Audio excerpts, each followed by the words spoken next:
இப்போ அந்த எறா மசாலா வச்சு தோசை மாவில் மினி தோசை செய்ய போகிறேன். இப்போ தோசை மாவு அடுப்பு பற்ற வச்சாச்சு.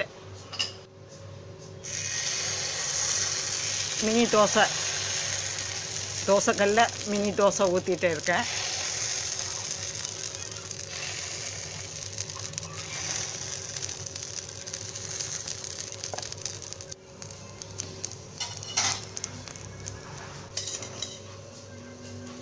இப்போ மினி தோசைக்கு மேலே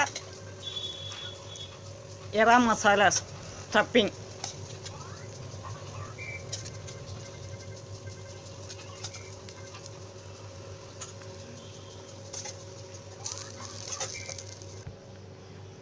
இப்போ பாருங்கள், பிஸ்கெட்டு மேலே க்ரீம் வச்சது மாதிரி இருக்கு.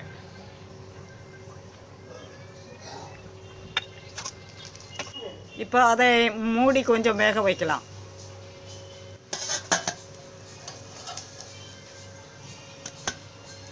இப்போ பிளேட்டில்